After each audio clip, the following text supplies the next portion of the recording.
मृत्यु हुआ था और इस देश की सामंती ताकत,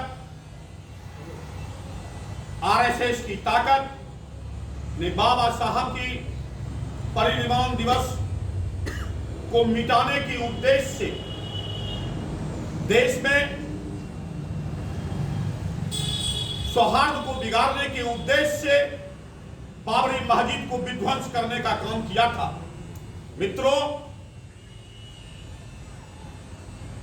बाबा साहब के द्वारा रचित जो संविधान है, इस संविधान में जो बाबा साहब ने 3 मूल मंत्र दिया था, शिक्षित बनो, संगठित हो और संघर्ष करो, उस मूल मंत्र पर इस भारत के लोगों ने चलने का काम किया, जिसके बल पर साथियों बाबा साहब के जो है महापरिनिर्वाण दिवस को ये साजिश समाप्त होने से बचा लिया साथियों। आज बाबा साहब हम लोगों के बीच नहीं हैं। बाबा साहब जिस समय भारत के प्रथम कानून मंत्री बने थे, भारत के कानून मंत्री बनने के बाद इनके ऑफिस में एक चपरासी जो हुआ करता था साथियों, वो चपरासी इन्हें फाइल फेंक कर जज ऑफिस में दिया करते थे, इसलिए इन्होंने जो है से अछूत जाति से आते थे। इस समाज की जो बनावटें थी इन्हें अछूत मानता था। इनके शिक्षा ग्रहण करने में भी विद्यालयों में इनके साथ भेदभाव किया जाता था साथियों। जब इन्होंने ये लगा कि जब हमारे जैसे लोगों के साथ इस देश में अत्याचार होता है, हमारे अंतिम पंक्ति में बैठे हुए हमारे समाज के लोगों को क्या हालात होगा,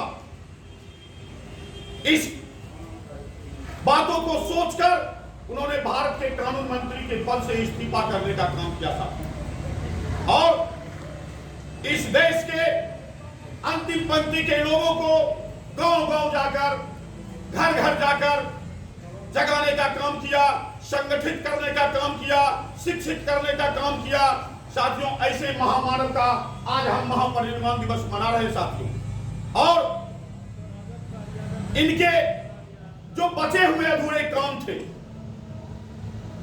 उसमें से हमारे आदरणीय राष्ट्रीय जनता दल के सुप्रीमो लालू प्रसाद यादव ने दबे कुचले शोषित वंचित अखिलियतों के समाज के लोगों को उन्होंने हर एक गांव और कस्बे में जाकर उन्होंने मंच से नारा दिया करता था, एक घोंघा चुनने वालों, एक बकरी चराने वालों, एक गाय भैंस चराने वालों, सभी पढ़ना लिखना सीखो, तभी तुम्हारे अधिकार और ताकत मिलेगा साथियों। ये लालू प्रसाद यादव ने हमारे बाबा साहब के सपनों को और संविधान को बचाने के लिए जो जंग छेड़ा है, इस जंग में हम तमाम लोगों को लग भिड़ कर जंग को आगे बढ़ाते रहना है। ये सामंती ताकत, ये आरएसएस की ताकत जो देश के संविधान को कुचलना चाहता है, बर्बाद करना चाहता है, देश को गुलाम बनाना चाहता है, इनसे बचने के लिए साथियों हम सभी लोगों को 24 के लोकसभा चुनाव में और 25 के विधानसभा चुनाव में एकजुट होकर ये